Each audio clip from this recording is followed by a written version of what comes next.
सुशीला सारखी मला त्या दागिन्यांबद्दल विचारत होती। माझ्या रूपाचा, माझ्या त्या दागिन्यांचा ना हेवा वाटतो हिला। हिने चोरले दागिने। काहीतरीच काय बोलतेस तू? हो ना, काहीतरीच काय। सुशीला ताई अगदी नावाप्रमाणे सुशील आहे हो। आणि ही नावाप्रमाणे मंद, हा मंद मंदा। अगं नुसतं रूप असून चालत नाही, डोक्यात सद्विचार आणि समजूत ही हवी। हा पण असू दे, घरात सगळ्या तऱ्हेची माणसं हवी। जाई जुई जास्वंदी असते आणि तगर सुद्धा असते। मंदा, तू यातल्या कोणत्या फुलासारखी आहे सांग बघू? आजी, आम्ही सगळे दडपणाखाली आहोत, पण तुम्हाला काही चिंताच दिसत नाहीये। तुमची चेष्टा मस्करी चालूच आहे। हे बघ, काळजी करून दागिने काही परत येणार नाहीत। खरं सांगू का, मला दागिन्यांचा पहिल्यापासून मोह नाही। व्यवहार म्हणून तो ठीक आहे, सोन्यासारखी माणसं जवळ असावीत असे वाटते, तो मोह आहे हो मला।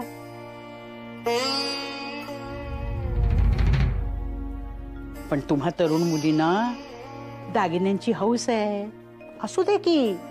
हसावे, नटावे, दागिने घालावे, आनंदी राहावे, काही चूक नाहीये त्यात। पण आजी, आता चोर कसा सापडणार? मी सांगते ना, हिनेच लांबवले दागिने।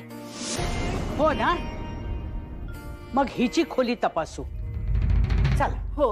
हा, पण हिच्या खोलीत जर काही सापडलं नाही तर मग तुझी खोली तपासणार। काय? हा, चला चला चला चल।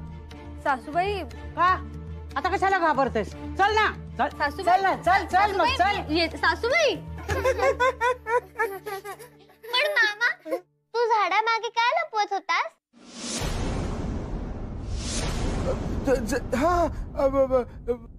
बासुंदी बासुंदी, पुडी पुडी, चमक चमक, पिंगा पिंगा पिंगा। 100 वर्षात असा प्रसंग कधी घडला नाही गावात। अहो पण आता घडलाय ना, त्याचं काय? पण मी म्हणतो, देवीच्या दागिन्यांना हात लावायची हिंमत होतेच कशी कोणाची? कलियुग, दुसरे काय? कुणाचे म्हणून भय उरले नाही आता। विचारही करू शकत नाही आपण अशा गोष्टी आचरणात येत आहेत। आणखीन काय काय पाहावं लागणार आहे, आई झोळाईलाच ठाऊक रे। तिनेच ठरवून केले आहे सगळे। देवी आई कोपली आहे, बायकांचेही दागिने गेले। कोप वगैरे काही नाही हो, निव्वळ हलगर्जीपणा आहे बुवांचा। लक्षात नसतं हल्ली त्यांचं। बायकांचे दागिने काय बुवांच्या हलगर्जीपणामुळे गेले? उगाच त्यांना कशाला बोलला होता? गावात पाप वाढले, पाप। ही बापूंची विधवा पुतणी नर्मदा पळून गेली आणि पुनर्विवाह केला।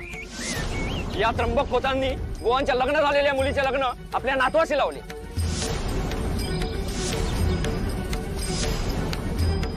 सगळी पापे बहुत आहेत, पापे। काही पाप नाही त्यात, उलट गावातल्या मुळीबाईंच्या आयुष्याला आम्ही संजीवनी दिली। उगाच वडाची साल पिंपळाला लावू नका।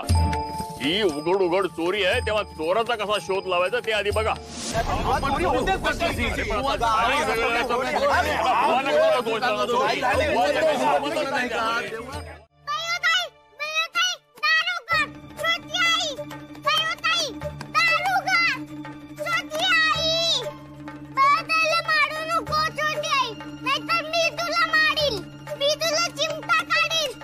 सखूने मला शेणगोळा मारला, हे योग्य केले का तिने? सांग ना, हे योग्य केले का तिने?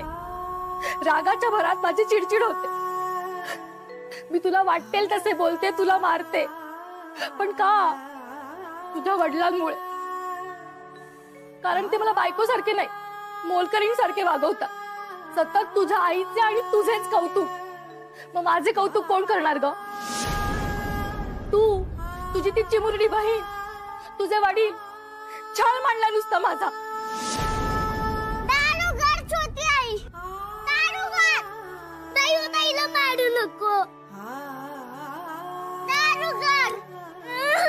मुलीने शेण मारले तरी वडील मूग घेऊन गप्पच बसले. पण मी का गप्प बसायचं ग? सांग ना. हे बघ बयो, तू मोठी आहेस ना, सांग त्या सखूला पुढच्या वेळेला असला थिल्लरपणा मी अजिबात खपवून घेणार नाही. समजलं? दादाला मारू नको छोटी आई. दयू ताई, दारुगड. छोटी आई, दयू ताई, दारुगड. छोटी आई, दयू ताई.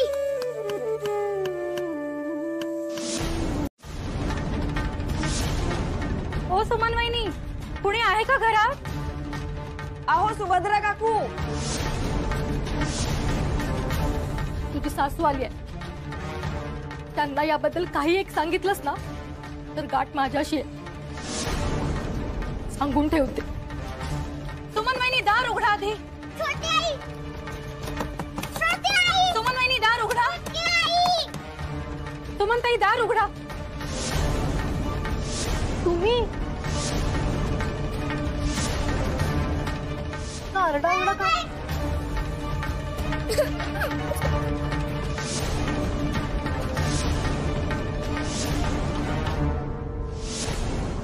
यशोदे, अहो मी काय गो? मन वहिनी, तुम्ही दार लावून काय करत होता? आणि सखू काय म्हणते? खरे का ते?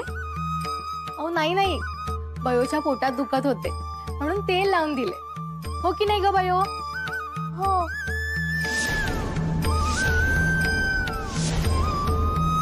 कोणी आत येऊ नये ना म्हणून दार लावून घेतलं होतं.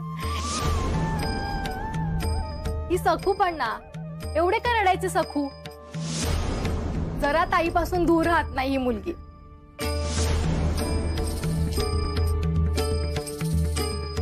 गोदे, या दोघींना घेऊन जरा बाहेर जा. हो. सखू, यशोदे, चला आपण बाहेर जाऊ. चला चला चला चला. तुम्ही बसा ना, मी गोड पाणी घेऊन येते. मला काही नको. मला बोलायचंय तुमच्याशी. हे पहा सुमन वहिनी, तुम्ही खूप चांगले आहात. या घरात पाऊल ठेवल्यापासून तुम्ही साऱ्यांना आवडला आहात.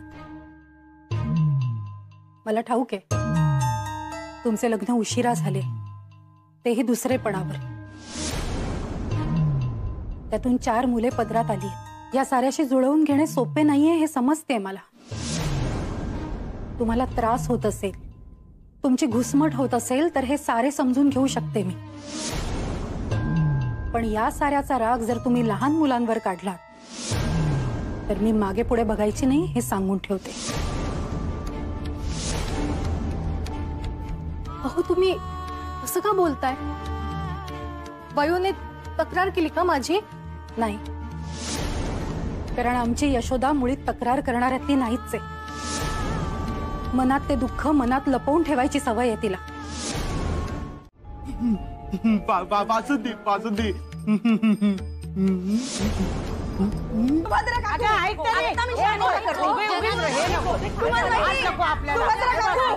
कुठे जनार्दन? तुम्ही गप्प बसा. जनार्दन कुठे? अगं ऐकता रे जरा. अहो मंगळागौरी तोच नाचत होता आणि सखू ही म्हणाली की तिने त्याला काहीतरी लपवताना पाहिले. मला तर वाटतं दागिने जनार्दनाने चोरले. जनार्दना, सुमन वहिनी, सुभद्रा काकू, कुठे आहे जनार्दन? की तुम्ही त्याला लपवलाय? त्याला आत्ताच्या आत्ता माझ्या समोर आणा. चांगली फोडून काढते त्याला.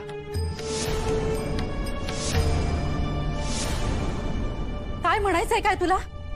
जनार्दनने दागिने चोरले? अगं त्यास 4 शब्द धड बोलता येत नाही, तो चोऱ्या करणार आहे? नाही तर काय? हे बघ, तुला चौकशी करायची आहे ना, तू खुशाल कर, पण भलते सलते आरोप करायचे नाही. आपले गरीब म्हणून त्यास धरायचे. अहो पण सखूनीच त्यांना काहीतरी लपवताना पाहिलंय ना. अगो पण जनार्दन तसे करणाऱ्यातल्या नाहीये. अगदी बरोबर आहे. त्याला मुळी मोलच नाहीये दागिन्यांचं. त्याला फक्त एकच गोष्ट कळते, ती म्हणजे भूक. नाहीतर काय. मग कुठे आहे तो? या लोकांनी त्याला लपवलाय. लपवायला कशाला पाहिजे? फिरत असेल गावभर, येईल की. खबरदार हा गोदे, त्याला बोललीस तर याद राख. नाहीतर काय. राधा वहिनींचा भाऊ आहे तो, लक्षात ठेव हे.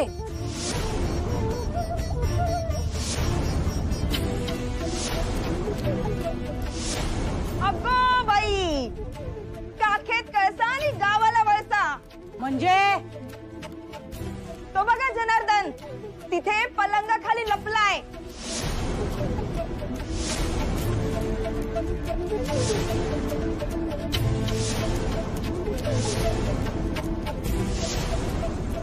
जनार्दना, बाहेर ये. तुम्ही म्हणताना त्याने काही केले नाही? मग मला सांगा, तो पलंगाखाली जाऊन का लपलाय? बाहेर आहे बाळा. काही बोलायचं नाही आता. खबरदार कोणी काही बोलले तर माझे दागिने गेलेत. गोदे, जनार्दना, बाहेर ये.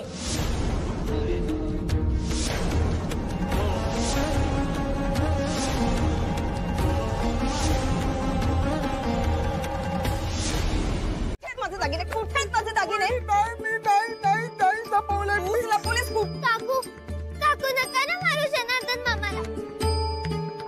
अगं नको नको, मारू नको, लागेल त्याला. का असं काय करतेस तू? अगं ए गोदे. अहो गोदावरी नका ना मारू. वासूंनी नंतर का माझे दागिने सांग. बाई अहो सांगा. हो गोदे थांब. काही पण मला कळत नाहीये, पण आम्ही गावाच्या बाहेर गेलो. काय झालंय?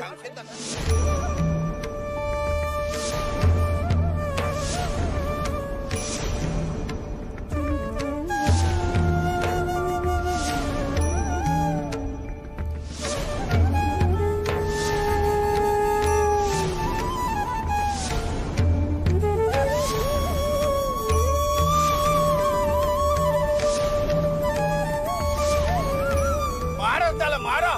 रिकामपणे हे उद्योग सुचतात तुला? आमची मान खाली घालायची काय?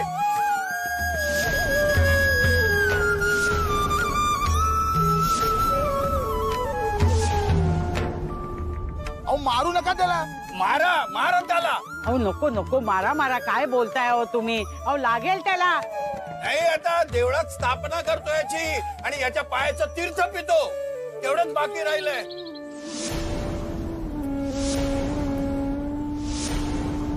मारा त्याला, मारा. अहो थांबा. अरे थांबा काय? अहो थांबा बापू. काय अरे काय? थांब गोदे, कशाला मारतेस त्याला? याने माझे दागिने चोरले. अरे थांब रे, तू बघितलंस? मी नाही बघितले, सखूने बघितले. अगं सखूवर काय विश्वास ठेवतेस? अहो पण मी सांगते ना. जा बोल जनार्दना, कुठे लपवलेस? काय लपवलेस? मी माझे दागिने लाडू गणपत महादेव लाया काही कळत नाही. अरे कुठे लपवलेस? सांग कुठे लपवलेस? झाडाकडे लपवले. झाडाच्या इथे लपवलेस? दाखव मला. चल ये दाखवायचं. ये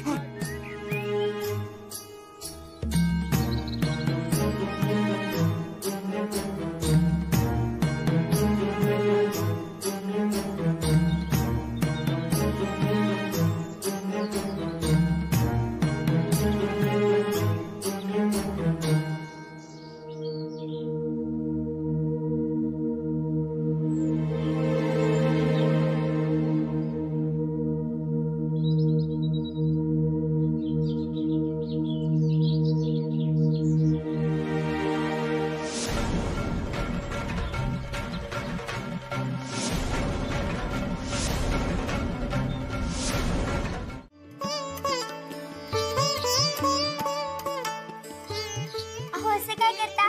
देते ना शेपून. अहो नको. अहो आमच्या घरी तर बापू, नाना, महादेव सगळ्यांची पाठ आणि पाय मी छान चेपून देते नेहमीच. असेल म्हणजे असेलच, पण माझे पाय नका चेपून. का बरे, काय झाले? अहो कोणी आपली अशी सेवा करावी याचा संकोच वाटतो मला. आपल्यासाठी कोणाला का वेठीस धरायचे? अगो बाई, वेठीस कसे काय? आपल्या माणसांसाठी काही करणे याला वेठीस धरणे नाही म्हणत, याला माया म्हणतात. अहो अहो बरोबर आहे, पण तरी नको. अहो अहो दुखतायत ना पाय, चेपून देते बरे वाटेल.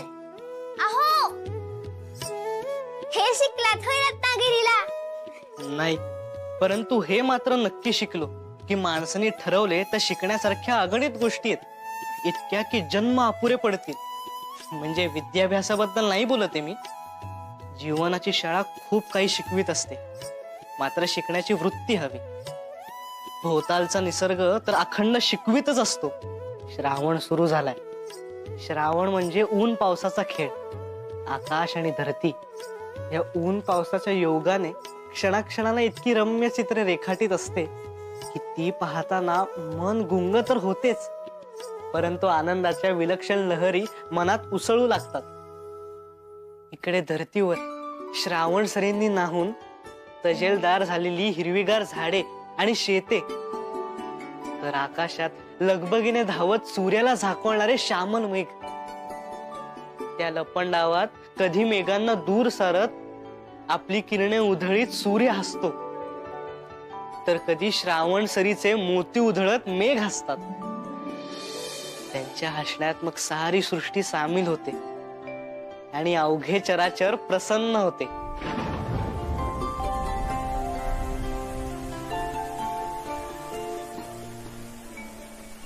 ते बघा, तुम्ही निसर्गाबद्दल छान छान बोललात आणि निसर्गाने तुमच्या बोलण्याला प्रतिसाद दिला. पाऊस सुरू झाला.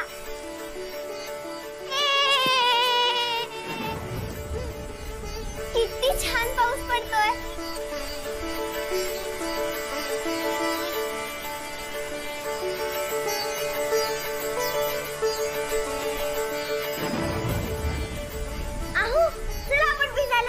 अहो अहो नको, मी आधीच दमून आलोय आणि आपण दोघेही पावसात भिजलो तर आजारी पडू. बरे, ठीक आहे.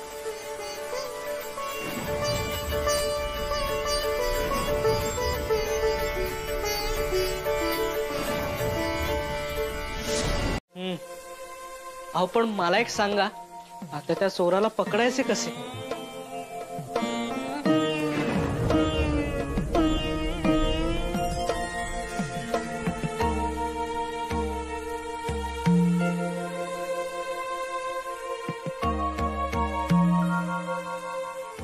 चोर लोभी असेल तर तो दागिन्यांच्या आशेने पुन्हा येईल, पण आपण मात्र लक्ष ठेवायचे. तुम्ही म्हणताय म्हणजे त्यात तथ्य असेल.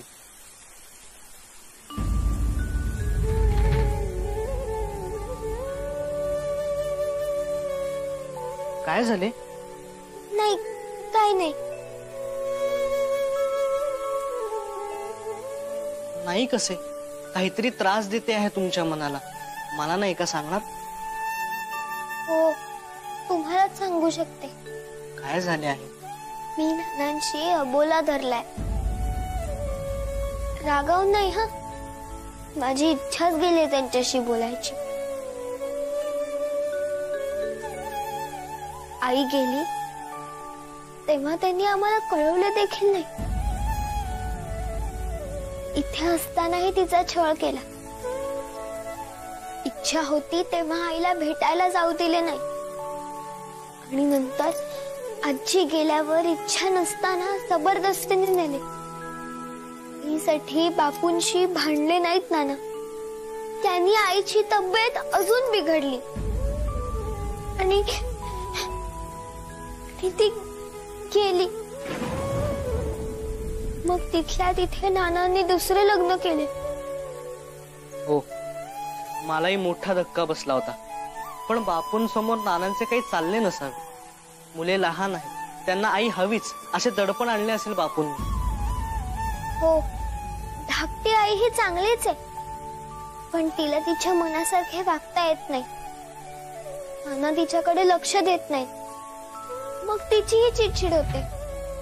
ती तिचा सगळा राग माझ्यावर काढते. हरकत नाही, पण मनात काही ठेवू नये. आजी म्हणते बायका मनात खूप काही दडवून ठेवतात आणि मग त्यातून विकार होतात, आजार पण येतं.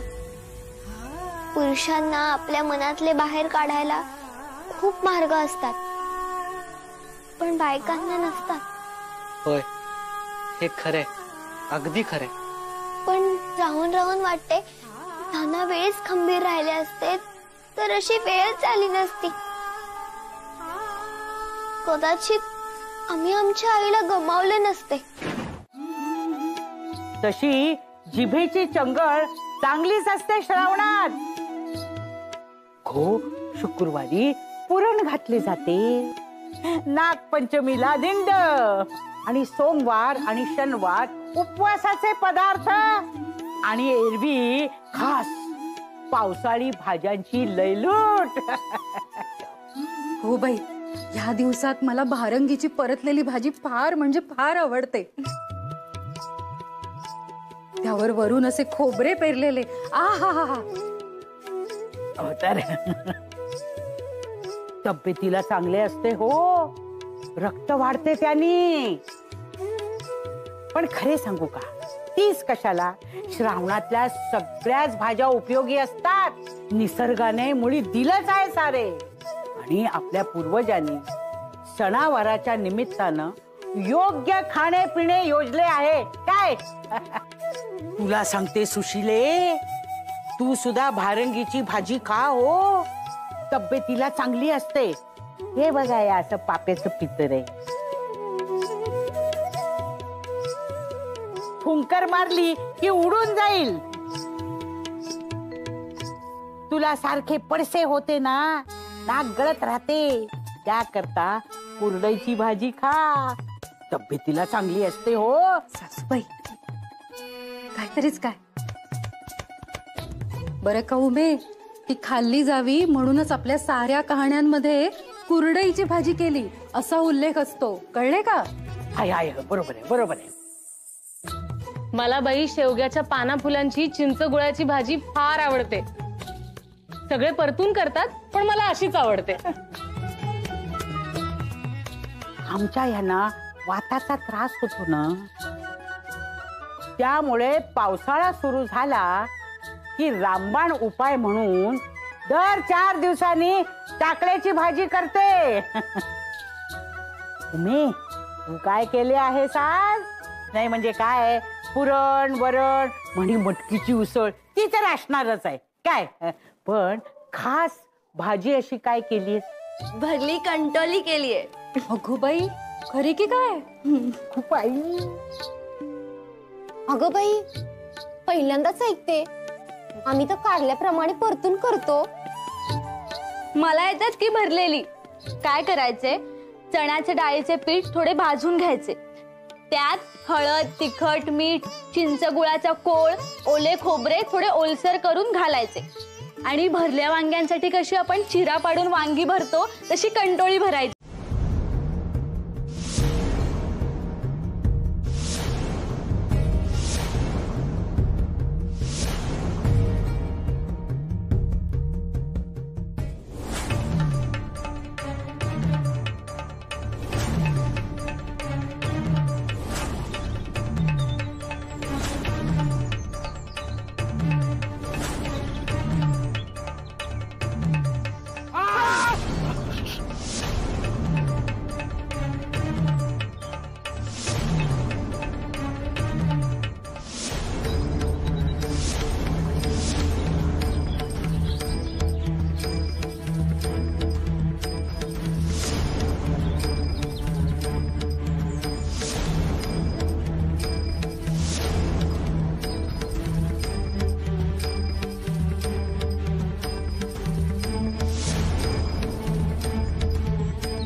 तुझ्याशी बोलायचे.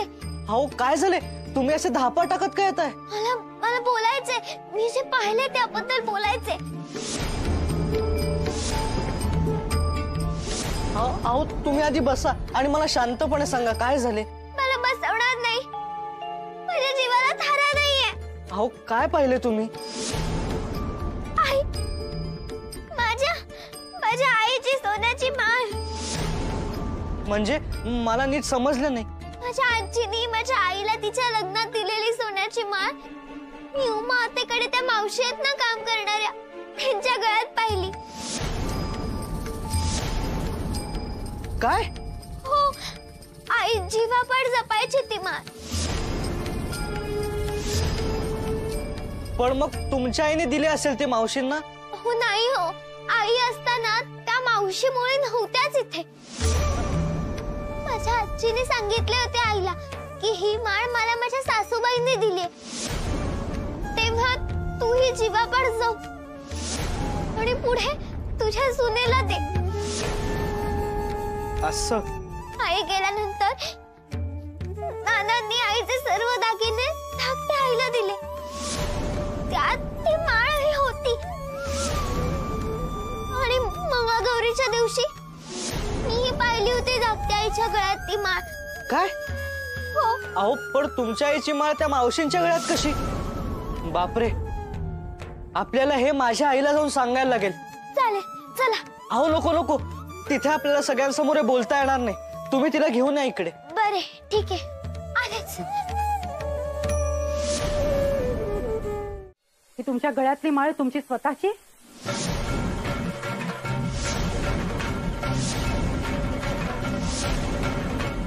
काय विचारतेय मी?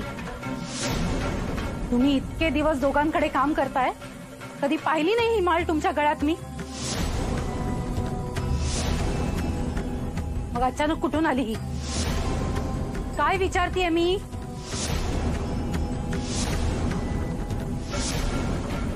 या गावात दागिन्यांची मोठी चोरी झाली हे ठाऊक आहे ना तुम्हाला? ही माळ यशोदेच्या आईची आहे, राधेची आहे.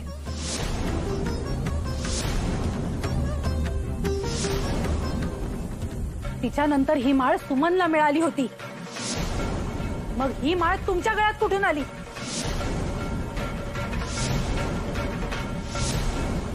तुम्ही स्वतः सांगताय का बोलाव मी सुमनला?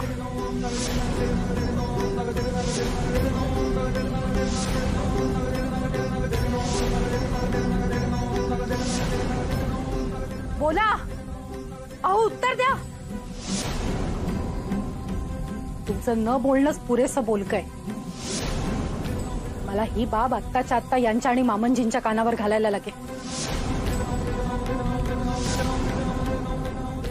सदा, एक काम कर, जा आणि यांना इथे घेऊन या आत्ताच्या आत्ता. नाही नको, थांबा, मी सांगते. मला आत्ताच्या आत्ता सारे सांगा आणि सारे खरे खरे सांगा, नाहीतर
भावाने बहिणीला, बहिणीने बहिणीला दिलेले लाख मुलांच्या भावनांचे दागिने थे.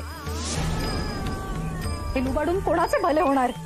मी एक शब्द बोलायचा नाही तुम्ही.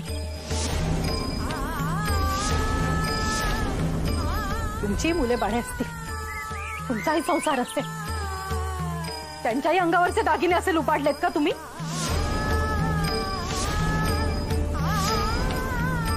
मी जा इथून.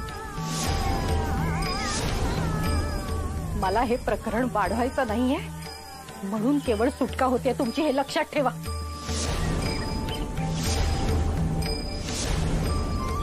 अन्यथा शिपायाच्या हाती देतील तुम्हाला या गावातली लोक, आणि मी थांबवणार सुद्धा नाही. आता संयम सुटायच्या तिघा. आणि मला जे सांगितलं त्याची वाच्यता कुठेही करायची नाही हे बजावून ठेवते मी. समजलं? हो. या गावात आता परत दिसायचं नाही. अंबव गावचे आहात ना तुम्ही? चांगले नाव काढलेत गावाचे. निघा आता. पण हाती मात्र काहीही लागलेले नाही. म्हणजे दागिने गेले कायमचे. काय नशिबी आले माझ्या. आतापर्यंत झोळाई देवीची अगदी प्रामाणिकपणे सेवा केली. एखादा शिंतोडा सुद्धा नाही येऊ दिला माझ्या चारित्र्यावर. पण आता या उतार वेळात हा असा बट्टा लागला. अहो असं काय करताय बुवा? अहो तुम्ही दागिने चोरले तसं कोणालाही वाटत नाही. हा आता गावातली 4 टबाळ टाळकी सोडू तेव्हा तुम्ही त्रास नका करून घेऊ. हा आता वाईट वाटणार, तगमग होईल हे खरे, परंतु दागिने मी चोरले नसले तरी ते त्याचं रक्षण करायला मी असमर्थ ठरलोय ना. अहो दरोडाच पडला त्याला, तुम्ही काय करणार? आता त्यावेळी हजर असता तर तुम्ही प्राणाची आहुती दिली असती हे नक्की. पण जे घडले ते एक आपत्ती आहे, तुमचा काही दोष नाही त्यात. बुवांच्या जागी दुसरा कोणी असता तर इतकी नरमाईची भूमिका घेतली असतात का तुम्ही?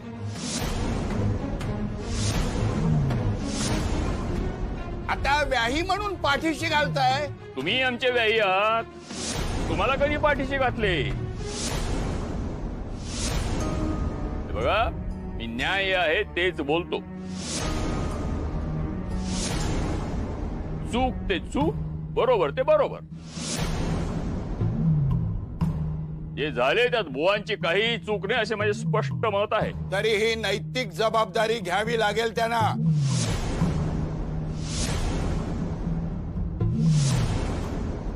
तेव्हा यापुढे मंदिराच्या विश्वस्तपदी या पटवर्धनांना राहता येणार नाही.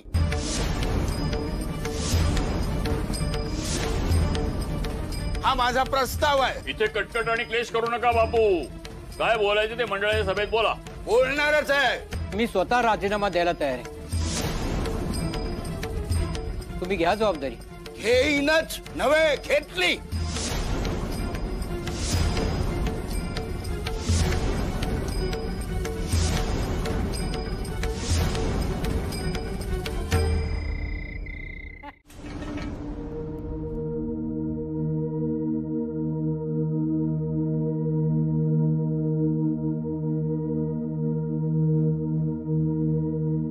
काय ग एवढी अस्वस्थ काय? नाही काही नाही. ते दागिने गेले त्याचा त्रास होतोय का? नाही. मग म्हणजे हो अहो होणारच ना त्रास. यापूर्वी कधी असे झाले नव्हते ना म्हणून. मग पण मग चाचरतेस का एवढी? नाही मी कुठे चाचरते? कुठे काय? काहीतरी लपवतेस नक्कीच. नाही काही लपवत नाहीये मी. मला थोडे आवरायचे. तुम्ही झोपा.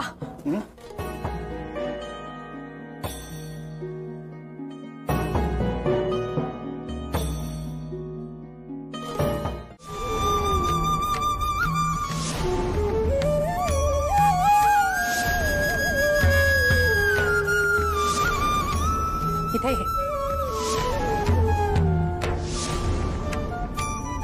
उमे आत ये.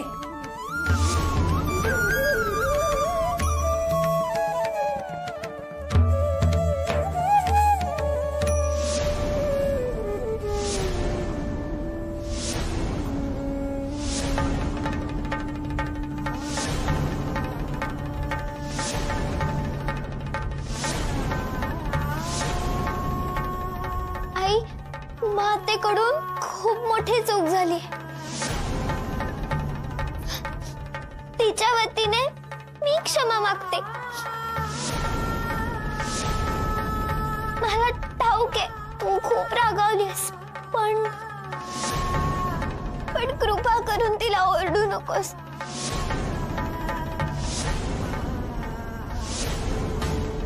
उमे,